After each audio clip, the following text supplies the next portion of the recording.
Hello everyone. Welcome back to my channel, General Hospital Diaries. I hope everyone is having a wonderful day. Before starting the video, please subscribe and keep watching for more detailed videos.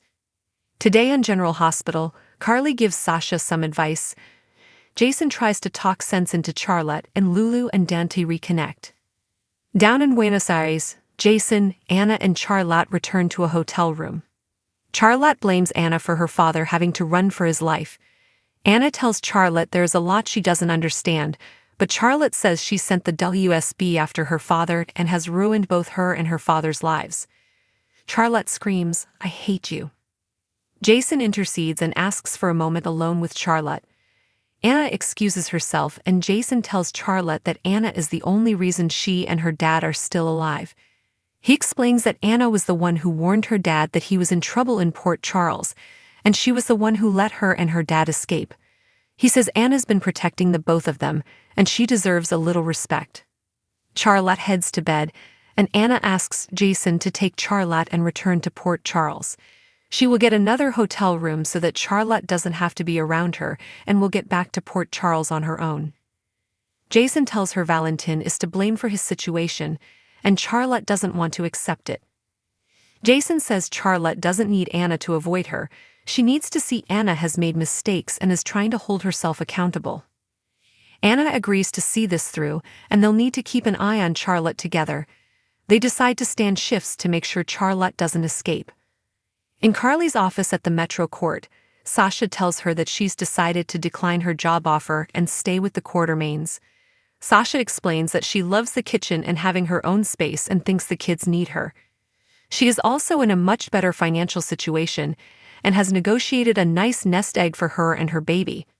Carly tells her there is still the matter of her baby's father and says Jason will never give her orders, never tell her how to be a mother, and will always be there for her and this baby. She asks Sasha not to cut him out of her child's life. Sasha explains her baby's father respects her and her choices, and it's the second greatest gift he gave her. Sasha knows her position differs from that of other single mothers, and she asks the father to step back.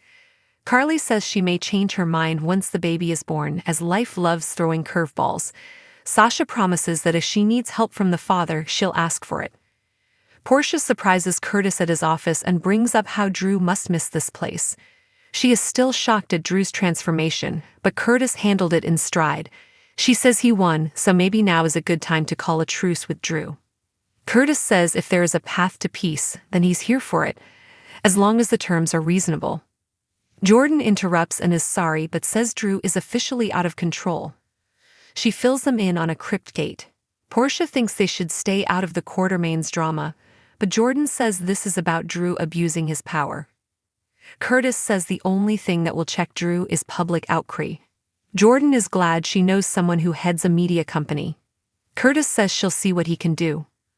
Portia begs Curtis not to get involved, but he can't let this go. He calls someone and instructs them to do a big media push on Drew's abuse of power. In the PCPD interrogation room, Drew hopes Chase has a free cell as nothing can be done about Tracy's situation until morning. Tracy calls Drew despicable, and she can't believe he's Alan's son. Tracy misses her brother every day, but the silver lining in his early death is that he never had to meet Drew. In the station, Laura meets Martin, who says things are rapidly spinning out of control. Laura learns about the crypt fiasco from him. Chase comes out of the interrogation room, and Laura asks if the charges against Tracy will stick. Chase says they could if the surveyor testifies against her. Martin thinks this wouldn't have happened if Tracy had just given in, but Laura says she's protecting her family name. Back in the interrogation room, Drew tells Tracy he's sick of this family's hypocrisy as they've all lied and cheated, and all he did was fall in love. Tracy tells him that falling in love is one thing, but acting on it with his nephew's wife is another. She yells that he blew up Willow's marriage, he betrayed Michael's trust, and he hurt the woman who welcomed him into her home, Monica. Tracy says he doesn't deserve to be a member of their family, so why doesn't he leave town? He points out she's been kicked out of Port Charles by her family before, and it could happen again. Drew says he is still a Quartermaine, and he will get his way. He taunts her that she'll be the one to end up on the outs, and he'll be the reason. He says Laura wants a word. Drew exists, and Laura urges Drew to do the right thing, stand down and drop the charges. Drew asks why he'd do that. Laura says it won't bode well for him politically or otherwise if he doesn't. Drew says they broke the law, but Laura says putting Tracy in jail is not the path to justice. Drew agrees to let Tracy go, but this is far from over. Martin warns Drew that he does not need an enemy like Tracy Quartermaine. He says everyone else may be afraid of Tracy, but not me. Drew says, I'm going to break her. Laura goes into the interrogation room and tells Tracy she can go home tonight, but she doesn't think Drew is going to back down about the crypt. Tracy says she won't let Drew steal her family name or move her parents. If Drew Kane wants a battle, bring it on. On the Quartermaine grounds, Gio is standing guard at the crypt as he told Tracy he would. Emma tells him not to go anywhere and rushes off. She soon returns with lawn chairs from the boathouse and some blankets to stay warm. Emma brings up what a jerk Drew was to Tracy. Gio notes Tracy can handle herself, so she doesn't need to jump into this mess. Emma says her mom always called her a born crusader. Gio admits if someone tried to move his mother from her resting place, he'd probably end up in jail too. Emma wishes she could stay, but she has to get to her animal cruelty meeting. He understands and she tells him to stay warm out here. At the Quartermaine mansion, Brooke Lynn asks her mother what she hasn't told her about her child. Lois asks where this is coming from. Brooke Lynn informs her that Martin has an entire file on her child. He knows Dante is the father, and she told Martin that she had a son. Why? Suddenly Gloria wanders in, sees the tension in their faces and asks, what in Bensonhurst is going on here? Brooke Lynn says it's a personal and a legal matter. Gloria assumes this is about her baby. Brooke Lynn is shocked that her mother told her grandmother. Lois says she needed help navigating what happened back then. Brooke Lynn still doesn't understand why her mother went and talked to a lawyer. She assumes something is wrong with the situation her child is in, he's in trouble. Gloria claims she was the one who told Lois to talk to Martin. Gloria wanted to make sure they were all protected, and they decided on a closed adoption long ago. Brooke Lynn says things have changed, and she needs to know who adopted her son and where he is. Brooke Lynn quickly realizes Gloria knows where her son is. Gloria admits she does but says Lois doesn't know anything. She tells Brooke Lynn she made the right decision years ago by giving him up, and now she needs to abide by it. Brooke Lynn says it doesn't feel right and she exits. Lois cries to her mom that Brooke Lynn is heartbroken and she needs to know that Gio is her son. Gloria says they can't tell her, as Gio worshipped his mother, so don't take that from him. Lois says Camilla is dead, and Gio's birth mother is here in this same house as he is. She thinks they need one another. Gloria insists that revealing the truth will only ruin Brooke Lynn, Dante, and Gio's lives. Brooke Lynn and her child still need her to protect them now. Brooke Lynn finds Gio sitting vigil at the crypt and asks why. He explains everything that went down. She joins him and he says he knows why he's here, but why it's she. She explains she needed fresh air and to clear her head. Brooke Lynn reveals that Gloria is here, and both she and her mom are asking her to accept something that is hard to live with. Brooke Lynn goes on to say she trusted someone and they didn't tell her something they should have. She can't say anything else. He says she doesn't have to, and though he loves them, he knows Lois and Gloria are a lot. He says it must be nice having them look out for her. Brooke Lynn thinks he must miss his mom, and Gio does. Brooke Lynn tells him to remember he has people looking out for him too. She rubs his shoulder. At Maxie's, Dante explains Maxie took James for ice cream, and he's watching Bailey Lou for her. They talk about Rocco, and Lulu's concerned as the boy doesn't seem to be able to be in the same room as her. Dante's noticed it too, so something has to be going on. Lulu fears Rocco feels like she's chosen Charlotte over him.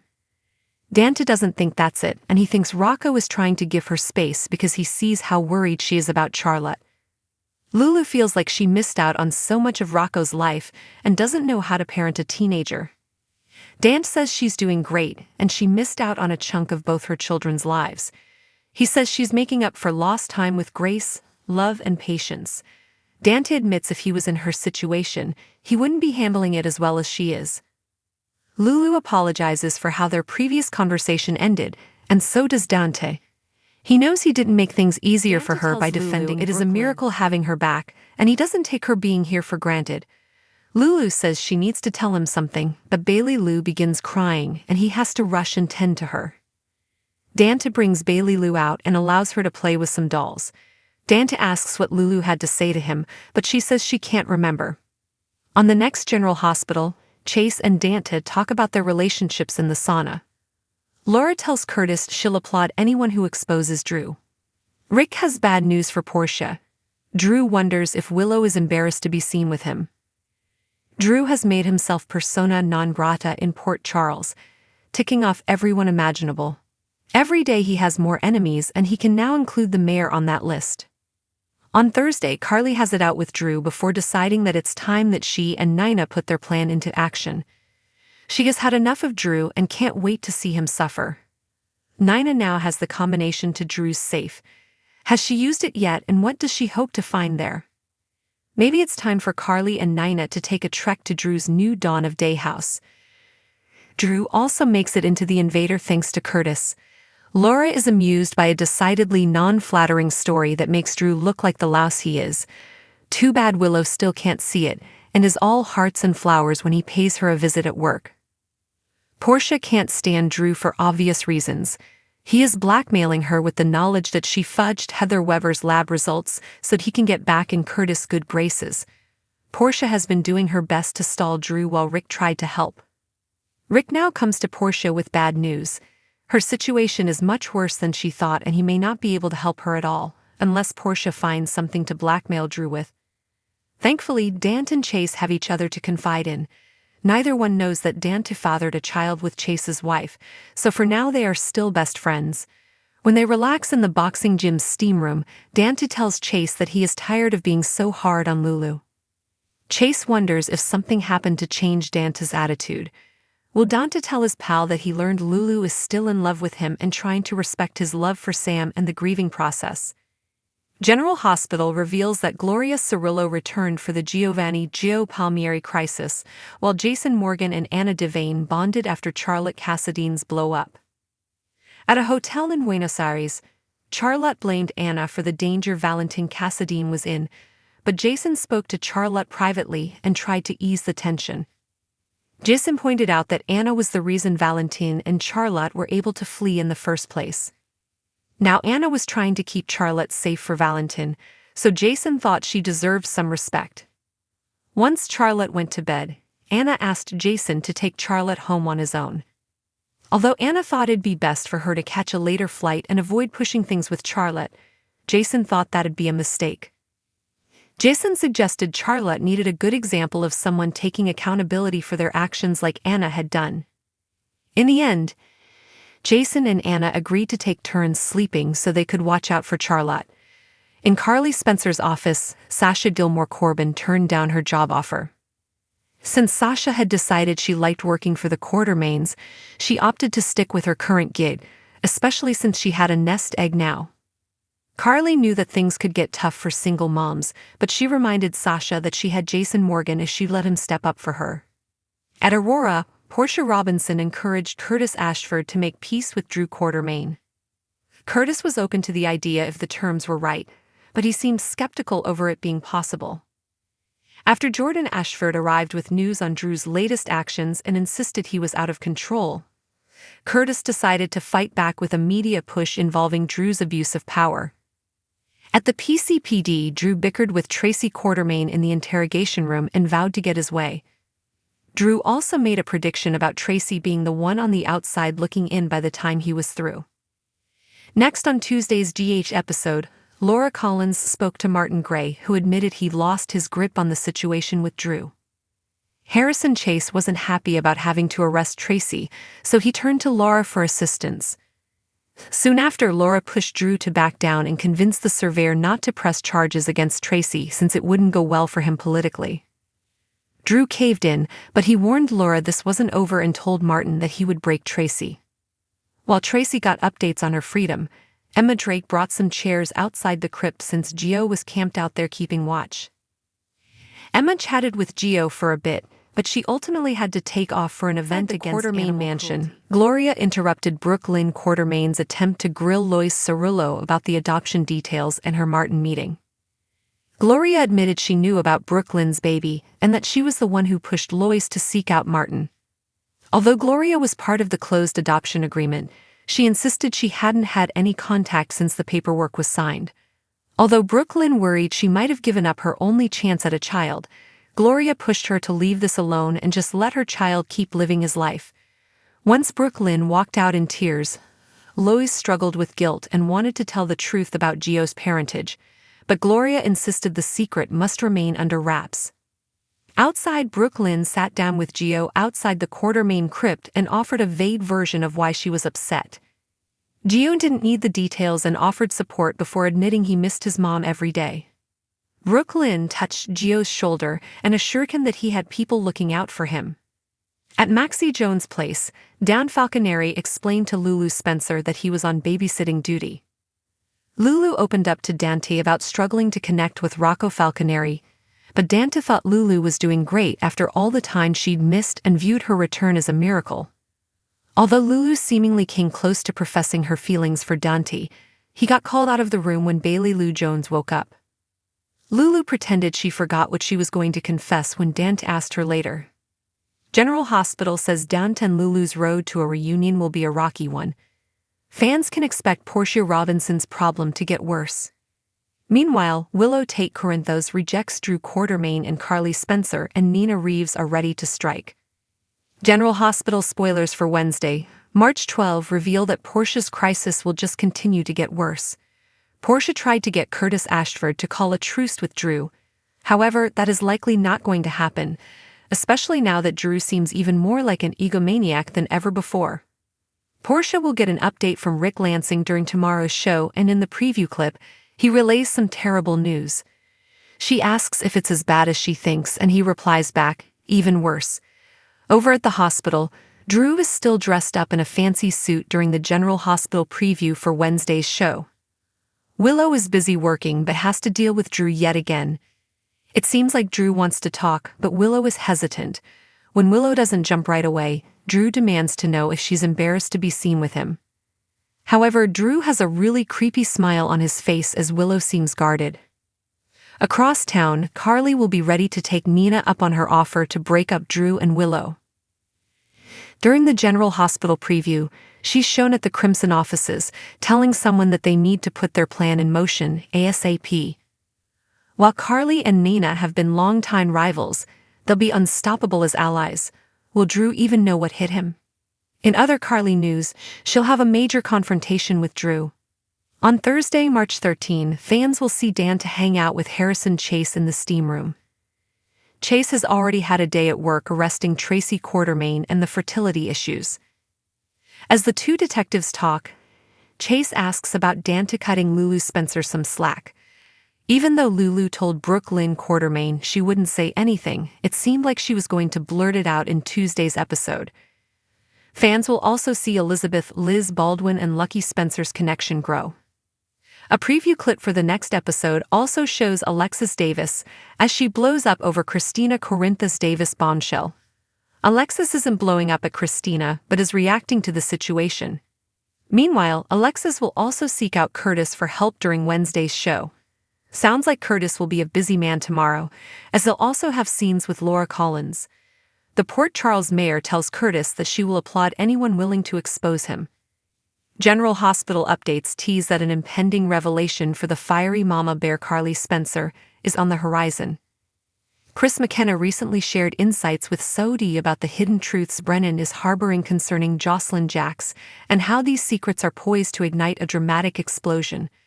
Brennan is clearly taking a significant risk by pursuing a relationship with Jocelyn's mother given the current situation.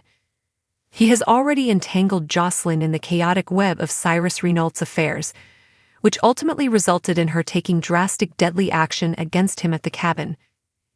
To make matters worse, Brennan went to great lengths to protect Jocelyn by framing Jason Morgan, adding yet another layer of deception to their already complicated lives.